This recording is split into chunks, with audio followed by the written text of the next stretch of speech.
আন নহয় সেয়া আছিল হঠাৎ অহা চুনামি। এইটো এটা চুনামি।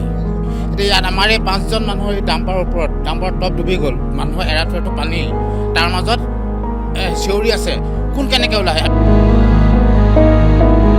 আৰু তাৰ পাছত কেনেকৈ পানী আনিব গমেই নাপালোঁ। পানী 1 ঘণ্টাৰ পিছত আমি ৰাতিপুৱা ঘৰত জলপান খাই আছোঁ, জলপান খোৱাৰ টাইমতে আহি পাই গ'ল পানীটো। বস্তু উলিয়াব একো নাপালোঁ। এওঁলোকৰ চকুৰ আগতে মৃত্যু হ'ল নিজ গাঁৱৰে 5জনকৈ লোকৰ। মানুহকেইজনৰ প্ৰাণ বচাবলৈ একোৱেই কৰিব নোৱাৰিলে। 5জনে মানুহ কেনেকৈ মৰিছে? 5জন মৰিছে দিয়ক। ঘৰৰ পৰা ওলাব নোৱাৰিলে, টিঙৰ পৰা উঠিব লৈছিলে, উঠোৱা টাইমতে সিহঁতি পৰি গ'ল। কিন্তু যিসকল বাচি থাকিল তেওঁলোকৰ নিজৰ নিজৰ প্ৰাণটোৰ বাহিৰে আন একোৱেই বাকী নাথাকিল। ঘৰটো টোটেলি লৈ গ'ল। সোণৰ গহনা, পইচা পাতি, ডকুমেণ্টছ, ল'ৰা ডকুমেণ্টছ, আমাৰ ডকুমেণ্টছ, একো টোটেলি বস্তুৱে নাই, একোৱেই নাই। বৰষুণ কমিছে, পানী কিছু শুকাইছে, কিন্তু তাৰ পৰৱৰ্তী পৰিস্থিতি অধিক ভয়াৱহ। সময় অতিকে কঠিন, ভৱিষ্যতৰ পথ গভীৰ অন্ধকাৰাচ্ছন্ন। মানে পলসে পোট খাই আছে, একো হয় নাই। মোৰ ছোৱালীজনীটো গোটেই ডকুমেণ্ট খতম হৈ গ'ল, একো নাপাইছিলে। সোণৰ গহনা পৰা আদি কৰি একো নাপাইছিলে আমাৰ। পৰিস্থিতি এতিয়া বৰ্ণনাতীত শিৱসাগৰ জিলাৰ নাজিৰা শিমলুগুৰি বিহুবৰত। যোৱা শনিবাৰে নিশা চুবুৰীয়া নগাপাহাৰৰ আকাশত ডাৱৰ বিস্ফোৰণ ঘটাৰ ফলত নামনিত যি জলপ্ৰলয়ৰ সৃষ্টি হ'ল সেয়া অভূতপূৰ্ব। জন্ম মোৰ আজি প্ৰায় 47 ইয়াৰ্ছ হ'ল, দেখা নাই। ধৰি লওক আগতে টিভি মোবাইলত দেখিছিলোঁ মানুহ গছৰ ওপৰত থকা, লাইনৰ পোষ্টৰ ওপৰত থকা, এই গৰু উটি যোৱা, মানুহ উটি যোৱা, ঘৰত ফ্ৰিজ টিভি ঘৰ ভাঙি লৈ যোৱা। এইটো এটা চুনামি। কিন্তু সেই প্ৰলয়ৰ কিদৰে মোকাবিলা কৰিছিল ৰাইজে? ND24ৰ সৰজমিন অনুসন্ধানত পোহৰলৈ আহিছে সেই জলৰ প্ৰলয়তকৈও অধিক ভয়াৱহ কেতবোৰ চাঞ্চল্যকৰ তথ্য। বুৰ গৈছিল ইখনৰ পিছত সিখন গাঁও, কিন্তু প্ৰশাসন আছিল সম্পূৰ্ণৰূপে নিৰ্লিপ্ত। উদ্ধাৰ কাৰ্যৰ বাবে নাৱক লৈও চলিছিল নিৰ্লজ্জ দৰদাম।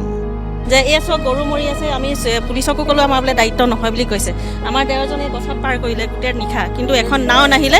কিন্তু এখন নাও আহিলে 10,000 টকা লাগে বুলি কৈ পিনি হেৰি পায়, তেখেতসকলক সহায় কৰি পিনি সেই তেখেতসকলক ঘৰলৈ লৈ গৈছেগৈ। আমি অকলে থাকোঁ, মানুহজনো নাই। সেয়া আছিল বানৰ ভৰপক সময়ৰ কথা, কিন্তু পানী শুকোৱাৰ পাছতো প্ৰশাসনৰ মানসিকতাৰ অকণো পৰিৱৰ্তন নেদেখি আচৰিত শিৱসাগৰৰ এইসকল বন্যাক্ৰান্ত জনতা। কি পুৰুষ কি মহিলা, যোৱা দেওবাৰৰ পৰা একেসাজ কাপোৰ পিন্ধিয়েই এওঁলোকে পাৰ কৰিছে এই দুৰ্বিষহ কঠিন সময়। এতিয়া আপোনালোকে কি পিন্ধিছে? কি যিদিনা পিন্ধি আছোঁ সেইখিনি পিন্ধি আছোঁ।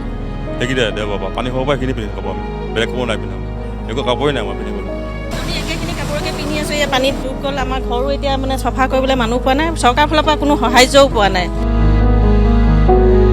কিন্তু তাতকৈও ডাঙৰ কথাটো হৈছে আকস্মিক প্ৰলয়ংকৰী বানে এই মানুহবোৰৰ কেৱল বৰ্তমানেই ধ্বংস কৰি পেলোৱা নাই, যেন উটুৱাই লৈ গ'ল ভৱিষ্যতৰো সকলো সম্ভাৱনাৰ কঠীয়া। আমাৰ কেমেৰাত বন্দী হোৱা প্ৰতিটো দৃশ্যই যেন বৰ্তমানক ধ্বংস কৰি ভৱিষ্যতকো মোহাৰি পেলোৱা একো একোটা জীয়া কাহিনী। কোনোবাই যদি 7-8 ফুট পলসে পুতি পেলোৱা ঘৰৰ মজিয়াখন বিচাৰি সংগ্ৰাম কৰিবলগীয়া হৈছে, কাৰোবাৰ হুমুনিয়া আজিও বোকা পানীৰ মাজত আবদ্ধ হৈ থকা বাহনখনলৈ চায়। বহুতেই হেৰুৱাই পেলালে জীৱন গঢ়াৰ সম্পদ, শৈক্ষিক নথিপত্ৰবোৰ। এপদ এপদকৈ গোটোৱা বিচনাপত্ৰ আচবাব আদি এতিয়া ৰ'দে বৰষুণে ৰাজপথতে পৰি আছে। মুঠতে যেনিয়েই চকু যায় কেৱল অসহায় মানুহৰ কঠিন সময়, বংগ জীৱনৰ প্ৰচ্ছায়া। সন্দেহ নাই যে এই সংকটৰ পৰা থিয় দঙা দিবলৈ সময় দীঘলীয়া হ'ব, কিন্তু তাৰ আগতেই এই মানুহবোৰক কিছু সকাহ দিব পৰা কিবা এটাও কৰিব পৰা হ'লে।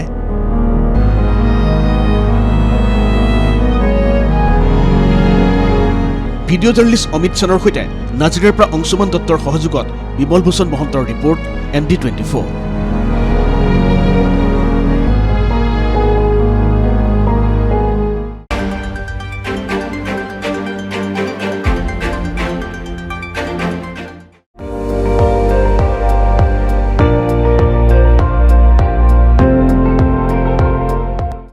আপুনি চাই আছে ND24, সৰ্বশ্ৰেষ্ঠ নহয় সৰ্বোত্তমৰ দৌৰত।